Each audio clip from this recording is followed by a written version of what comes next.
Well, I can't believe that I'm actually, sitting here and talk. But I think the only thing is that I am like that. Like, Well, you know, I mean, whether a person can actually, use the tools of cinema to tell a story, if I have to test that. Well, I mean, yeah, I think you're absolutely right. And even she knows this. for me, at the end of the day, it is, yes, it's my job and everything. I was like, okay. Did you notice anything? अरे भाई ये celebrities भी use करते हैं क्या ये? Well you know ये तो सबसे ज़्यादा यूज़ होता है. यू नो लाइक का भी यूज़ बहुत होता है और इसका भी. आप यहाँ से लेके यहाँ तक इसे तो कुछ ज़्यादा ही पाएंगे. कोई भी इंसान अगर बात कर रहा है, हिंदी में भी कर रहा है, तो भी इनका यूज़ करता है. फिर लोग ऐसा क्यों कहते हैं कि आपको और करने से बचना चाहिए? गाइज मैं आपको सच्चाई बताती हूँ, ये वर्ड्स जो है ना ये यूज़ करने चाहिए आपको. जी हाँ, instead of that awkward silence, बिल्कुल चुप हो जाने की बजाय अगर आप हल्का सा या फिर करते हैं तो ये सही है. आपको ओवर यूज़ नहीं करना है, ठीक है? इतना नहीं करना है कि आप एक लाइन में 5 बार इसको कर दें या फिर पूरे कॉन्वर्सेशन में 100 बार कर दें. इतना ओवर यूज़ नहीं करना है. जहाँ पे आपको सोचने के लिए थोड़ा सा टाइम लग रहा है वहाँ यूज़ करना है. गाइज ये जितनी चीज़ें आप यहाँ देख रहे हैं, ये अगर मैं इन्हें बताऊँ कि ये हैं क्या, तो ये कहलाते हैं फिलर वर्ड्स. ठीक है, इंग्लिश में ये फिलर वर्ड्स हैं और ज़्यादातर इन्हें आप जानते हैं गैप फिलर से. तो गैप को फिल करते हैं. कौन सा गैप? वो जो सोचते हैं ना आपकी अगला वर्ड क्या हो, उस सोचने के टाइम को फिल करने के लिए ये वर्ड्स यूज़ होते हैं जो मैंने आपको दिखाए. ग्रामर टर्म में इनका नाम क्या होगा पता है? Discourse markers. गाइस इस वीडियो के एंड में मैं आपको ऐसे 2 प्रो टिप्स देने वाली हूं जो आपको प्रो लेवल की इंग्लिश बुलवाएंगे. जी हाँ, ज़रूर से देखिएगा एंड तक. तो जितने आपने गैप फिलर्स यहाँ देखे, आज आप सबको सीखने वाले हैं, इसलिए वीडियो में एंड तक ज़रूर से बने रहिएगा. Guys my name is Kanchan, you are watching me on English connection. Guys सबसे पहले तो मैं आपको बता दूं कि मेरे इंटरमीडिएट इंग्लिश स्पीकिंग कोर्स का ये एक डेमो वीडियो है आपके लिए. आज आप जो इसमें देख रहे हैं, सीख रहे हैं, उससे आप समझ जाइए कि इंटरमीडिएट कोर्स में आपको क्या कुछ मिलने वाला है. तो ये एक झलक है. आप अगर कोर्स में एनरोल करना चाहते हैं, ज्वाइन करना चाहते हैं कोर्स को, तो लिंक आपको डिस्क्रिप्शन में भी मिल जाएगी, इस वीडियो के नीचे डिस्क्रिप्शन में, या फिर आप कॉमेंट सेक्शन में जाएँ तो वहाँ पिन किया हुआ कॉमेंट मिल जाएगा, वहाँ भी आपको लिंक मिल जाएगी इस कोर्स को ज्वाइन करने की. तो आगे आपको बहुत सारी ऐसी चीज़ें मिलेंगी जो आपके लिए कमाल की साबित होंगी इंग्लिश बोलना सीखने के लिए. वहाँ मैं ग्रामर की बात नहीं करती, वहाँ मैं आपको इंग्लिश बोलना सिखाती हूँ. तो सबसे पहला ये जो एंड है, इसे आपको यूज़ करना है, बस ओवर यूज़ नहीं करना, इसका ध्यान रखिएगा. To fill silence while you think of the next word. इतना ही समय मिलता है कि आप अगला वर्ड सोच लें. ठीक है, कई बार ऐसा होता है कि इंसान फिर एक्चुअली इतना भी कर सकते हैं आप, बट देखिए एग्जाम्पल में आप अच्छे से समझ पाएंगे. देखिए, well I can't believe that I am actually sitting here and talking. अभी करीना की बात आपने सुनी, उसने डिट्टो यही सेंटेंस बोला था. Well I can believe that I am actually sitting here and talking. देखा, जब इसे फ्लो में लाते हैं तो ये इस तरीके से साउंड करता है. तो ये बोल के अगला वर्ड सोच लिया, यू नो कर दिया, फिर ये कर दिया, तो ये सोच लिया तब तक. ठीक है, अभी मैं आपको बताऊंगी कि यू नो के साथ मतलब यहाँ से लेके एक तरीके से यहाँ तक इन्होंने फिलर वर्ड्स ही यूज़ कर लिए, बट इतना टाइम मिल गया कि ये वाला उन्हें पूरा रेस्ट ऑफ द सेंटेंस मिल गया कि आगे बोलना क्या है.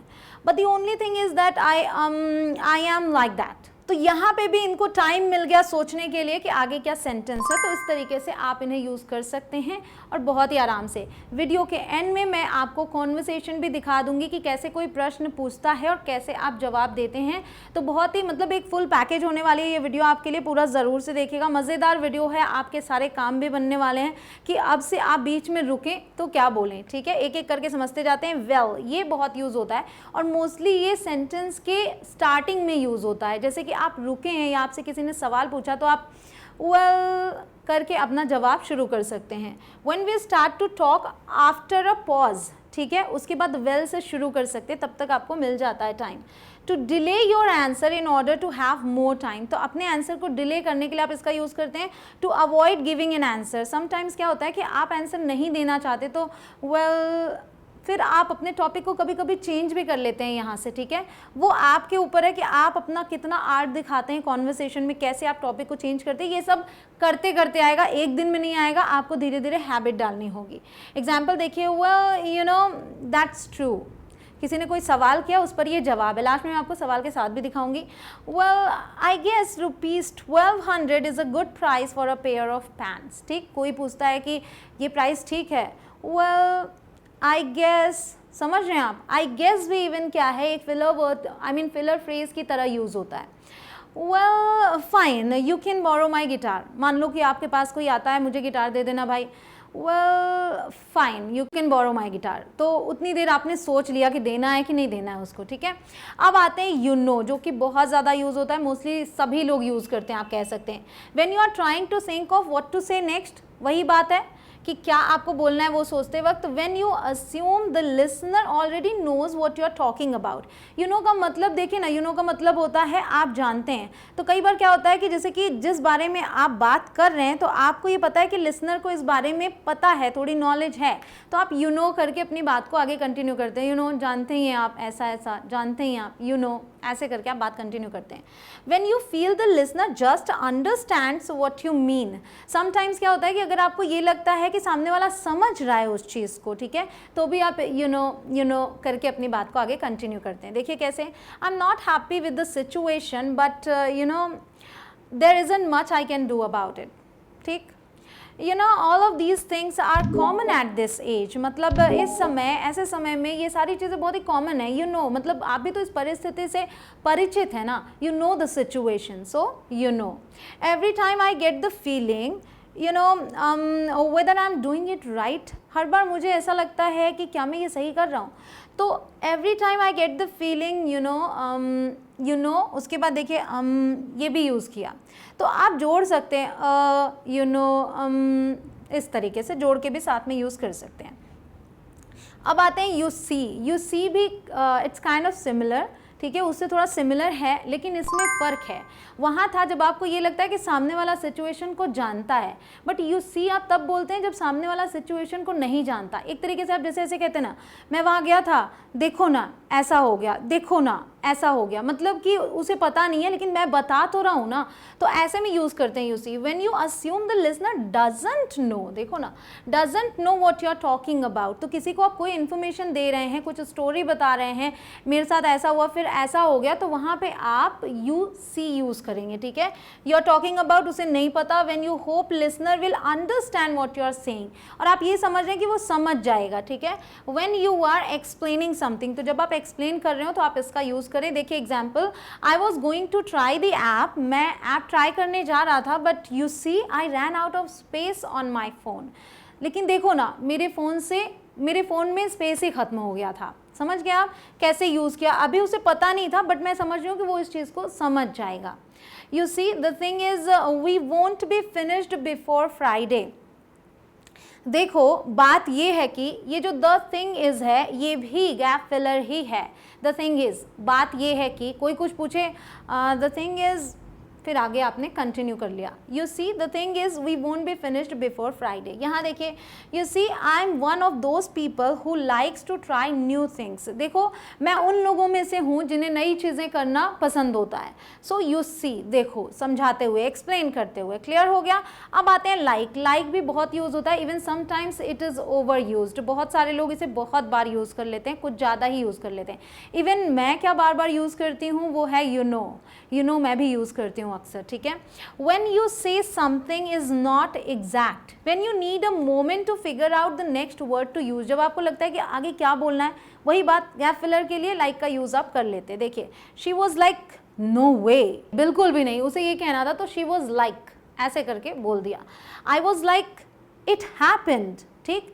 तो ये कॉन्वर्सेशन आप ऐसे समझिए कि मान लीजिए ये वो है और ये मैं हूँ, और मैं कोई बात बता रही हूँ कि ऐसा हुआ था, तो मेरी जो फ्रेंड है वो शॉक्ड होके कहती है नो वे। तो मैंने आपको क्या बताया, शी वॉज लाइक नो वे, मतलब वो कह रही है कि पॉसिबल ही नहीं है। तो मैं कह रही हूँ आई वॉज लाइक इट हैपेंड, मतलब मैंने उसको ये समझाया, मैं ये समझाना चाह रही थी कि ऐसा हुआ था। तो इसको हमने किस तरीके से 2 वर्ड्स में बता लिया ना, इट हैपेंड कह के। I was like it happened, she was like no way. समझ गए होंगे आप। My friend was like completely ready to like kick me out of the car if I didn't stop using the word like। यहाँ पे क्या है कि बार बार like का यूज़ हो रहा है, तो ये एग्जाम्पल भी वैसा ही है कि my friend was like, मेरी friend completely ready to like kick me out of the car, कि मुझे कार से बाहर निकाल देती, बाहर धक्का दे देती if I didn't stop using the word like, अगर मैं like का यूज़ बार बार करना बंद ना करती, मतलब ओवर यूज़ हो गया था। ये एक एग्जाम्पल मैं आपको दे रही हूँ कि इस तरीके से आप इन्हें यूज़ कर सकते हैं, बट ओवर यूज़ नहीं करना। It was like getting pretty late, it was like getting pretty late, ठीक है। तो लाइक बोल के थोड़ा सा टाइम लिया कि काफ़ी देर हो रही थी, but I didn't want to go home yet, लेकिन मैं तब घर नहीं जाना चाहती थी। अब मैं आपको देती हूँ एक प्रो टिप, एक नहीं दो दूंगी। सो प्रो टिप नंबर 1, देखिए सबसे बड़ी प्रॉब्लम क्या होती है कि जब आपसे कोई सवाल करता है तो क्योंकि वो सवाल ऐसे अचानक से आता है, जैसे अचानक से बारिश आती है, तो अगर छाता नहीं है तो क्या करें। तो जब आपके पास छाता नहीं है, मतलब समय नहीं है, तो समय खरीदने का जो तरीका होता है, समय खरीदना मतलब समय खुद से ही निकालना है आपको, कि आप अपने जवाब के पहले उतना समय लें कि आप जवाब सोच लें। तो आप क्या बोल दीजिए, पार्डन, हालांकि आपने सवाल अच्छे से सुन लिया है, बट ये एक प्रो टिप मैं आपको दे रही हूँ, एक तरीका होता है कि आपके पास टाइम उतना बच जाए। तो क्या बोलेंगे आप, पार्डन, मतलब इसका होता है कि आपने क्या कहा, मैंने सुना नहीं, माफ़ कीजिएगा मैंने सुना नहीं, तो वो फिर से बोलेगा, तब तक में आप अपना जवाब सोच सकते हैं जब तक वो सवाल को दोहराता है। या फिर सॉरी, ठीक है, तो वो सवाल को दोहराएगा, तब तक आपने अपना जवाब सोच लिया। ये तो हो गया आपका pro tip number 1, that is pretend you haven't heard, मतलब दिखाओ कि आपने सुना नहीं। फिर है आपका pro tip number 2, repeat the question, ठीक है। अगर आपने सवाल को सुन लिया है और आपको जवाब में थोड़ा टाइम लग रहा है, या फिर कोई ऐसा ऑकवर्ड सवाल है जो आप बताना नहीं चाहते हैं तुरंत, तो आप सोचें कि इसको किस तरीके से जवाब दूं, तो आप रिपीट कर दीजिए उसके क्वेश्चन को। कैसे, किसी ने सवाल किया, hey how much money do you make, hey तुम कितना कमाते हो, तो अब ये तो पर्सनल क्वेश्चन है, हर कोई अपनी कमाई नहीं बताना चाहता, राइट।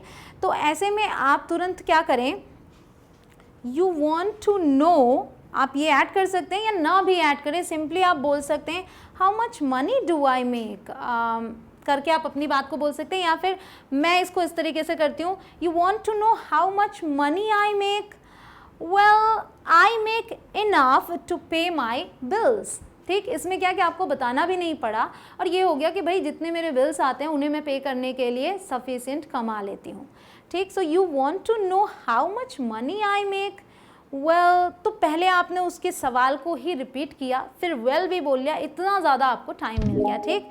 एक और एग्जाम्पल देख सकते हैं, हाउ ओल्ड आर यू, अगर लड़कियों से कोई पूछ ले हाउ ओल्ड आर यू, तो लड़कियां तो झट से जवाब नहीं देती, इसमें क्या बोल सकते हैं, हाउ ओल्ड एम आई, सवाल को रिपीट किया, पहले टाइम मिल गया, आप बोलते हैं well I am in my 20s, ठीक।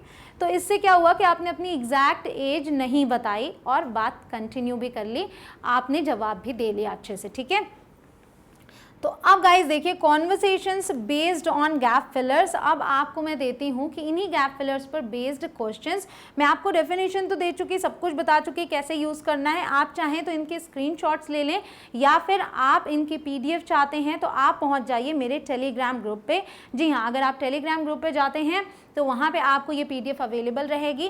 मैं आपको थोड़ा थोड़ा टाइम दे रही हूँ जिससे कि आप स्क्रीनशॉट ले लें। अब आप सोच रहे होंगे कि मैंने आपको शुरू में और भी गैप फिलर्स दिखाए थे जिसमें कि फ्रेजेस थे जो थोड़े लंबे थे, उनका क्या हुआ। तो गाइस, जैसा कि मैंने बताया कि ये मेरे कोर्स का पार्ट है, उस कोर्स का जो कि इंटरमीडिएट कोर्स मैंने बनाया है दुरीना ऐप पर।